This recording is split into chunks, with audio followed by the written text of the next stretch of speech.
représenter le maire de la commune de Thiès-Est. Et comme Madame vient de le dire tout de suite, qui polarise la zone où se trouve la case des Tout-Petits de Fayou. Et c'est un grand plaisir aujourd'hui.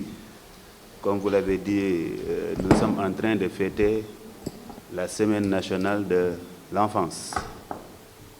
Peut-être le contexte oblige, on pourrait ajouter la Semaine nationale de la petite enfance.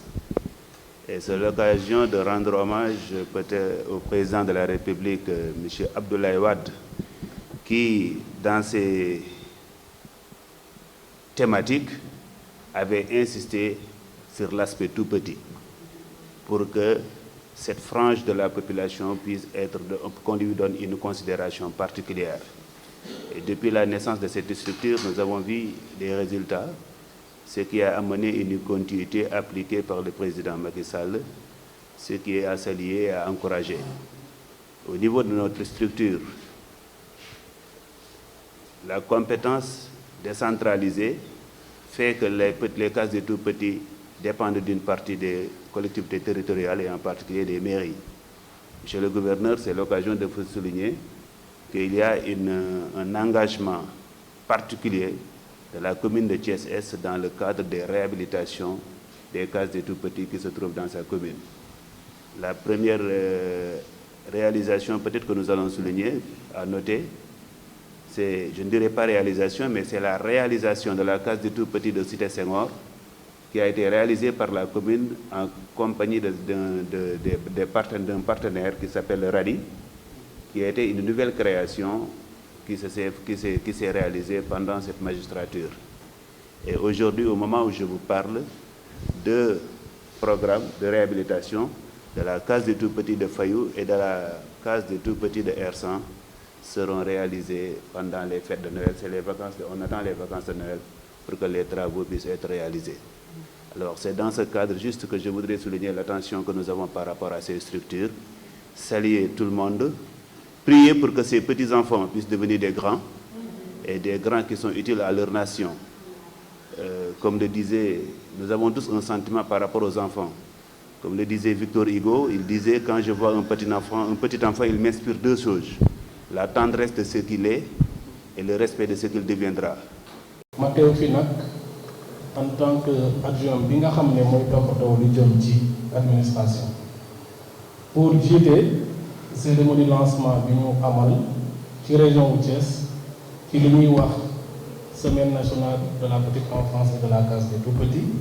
muy ayu bés bu ñu jagleel xale yu ndaw yi te ñu tënk ko ci thème bi may waaj a fàttali mooy tàggat tout tànk yi ci suñu jikko yu rafet ngir waajal seen ubbeeku ëllëg ci seen ubbeeku ci àdduna ëllëg. Ma doon wax sànq rek ne ndaje li ñu fi dajale tey lu am solo la état wu Sénégal jox ko place bi mu yelloon ci agenda wu république bu Sénégal te loolu du lu bees du gulet du état wu Sénégal ci lii la tàmbalee jox cër xale yi de façon générale mais aussi xale yu ndaw yi nekk ci case des tout-petits yi de façon particulière parce que xam nañu ne ci fànn yu bëri ak ci ay pàcc yu bëri état Sénégal jagleel na ndaw ñi ay action ay programme ak i projet jox leen place bu am maanaa ci politique yi muy développé. thème bi nga xam ne ci lañu tënk semaine bi thème bu am solo la parce que xam nañu ne jamono bi ñu toll jamono ubbeeku la daanaka rek frontière amatul ba tax na suñu ndaw yi war nañu leen a waajal bu ñu mën a ubbeeku ci àdduna te bañ a fàtte li nga xam ne mooy taaru Sénégal ci jikko ci lu baax ci nekkin ak ci jëfin te loolu bu ngeen gisee mu doon thème bu am solo mooy li ñuy wax capital humain mooy maanaam doomu réewu Sénégal li ñu war a def ci moom dafa soxal état wu Sénégal ci programme bi ñuy wax PSE am na ci pàcc bu am solo bu ñu jagleel li ñuy wax capital humain ñu war a taxaw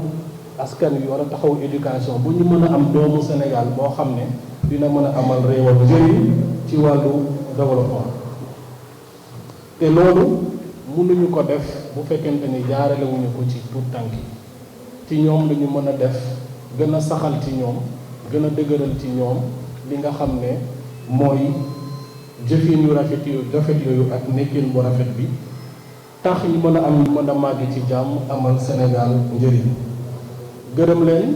ñaax leen waaye tamit gën leen a woo ci engagement ak ci implication parce que yéen a ngi yor ci seen ay yoxo loo xam ne ak ëllëgu Sénégal en tout cas en grande partie daf ci lalu ma bëggoon leen ñaax ngeen gën a ànd ak engagement gën a ànd ak jikko professionnel ndax li ñu leen dénk muy alal bu mag ngeen mën ko toppatoo ni mu waree di feddali tamit fii suñu disponibilité maanaam administration pare na taxaw pour gën leen a jàppale gën leen a accompagner ndax objectif boobu ñu mën ko atteindre bu loolu weesoo may ubbi lépp di nga xam ne dinañ ko def ci activité ci semaine bi te jagleel ko petite enfance di leen gërëm di leen sant ci teewlu bi jërëjëf. semaine bi lancé nañu semaine bi après démb bi ñuy ministre bi ubbee Diamniadio tey ji gouverneur ubbi na def na lancement officiel bi ci région Thiès. su wante dafay am fukki fan ak ñeent ba ñaar fukki fan ci weeru décembre ren mooy fukk ak juróomul édition bi thème bi ñu choisir nag bi nga xam ni moom la ñu tànn mooy tàggatu tànk yi ci suñuy jukkoy rafet ngir waajal seen ubbeeku ëllëg ci àdduna may wax ni thème bi dafa am solo thème bi mi ngi wéeru ci li nga xam ni dund nañ ko ci weer yii muy jikko yenn yu yàqu yi violence bi nga xamante ni am na loolu buñ ci wéeroo dinañu mën a gën a dellu revivifier suñuy valeur pour def ko ci xale yi ndax xale foofu mooy gàncax mooy suuf si nga xamante ni boo ci bayee suuf si nga xamante ni boo ci bayee dina meññ loo xamante ni nii mën na nekk ay valeurs yoo xam ne nii suñu société dina ci reconnaître boppam looloo tax ñun petite enfance ñu ni nañ ci bay suñu waar ci jikko yi niñ ci bayee suñu waar mën nañ ko def à travers activités yi nga xamante ni nii mooy compte parce que ci case des tout-petits ñun dañuy bëgg mu am ay maam yoo xam ne dañuy léebal xale yi ndax xale lépp dafa am solo lépp am na ñaar lu mu mën a def ci xale bi mën na ko foloo reeloo ko mais ci fol reeloo boobu tamit dafa am lu muy def ci moom dafa am lu mu koy sax ndax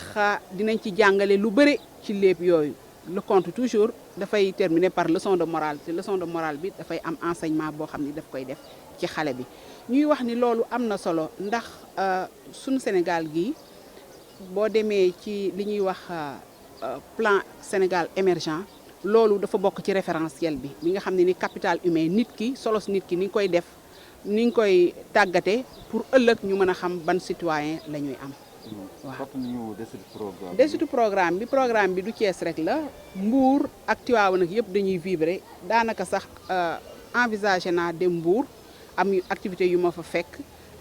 fekke ak tamit Tivaouane desitu programme bi dina dem fii ba le 20 tëj ma ngay am ca Ndakaaru mais diggante bi Thiès fii nii am na activité yoo xam ne nii structures yi dinañ ko def ci seeni ku si nekk dañ leen bàyyi ñu def ay seen organisation interne il est vrai que bisu samedi bi am na loo xam ne nii dama leen ni nañ ko def par zonage maanaam ñi nga xam ne soroyantoowuñu ñooñu dañuy def ay activités yoo xamante ni nii man dinaa ci dem wala ñi nga xam ne ñoo nekk ci comité bi dinañ ci dem teewe ko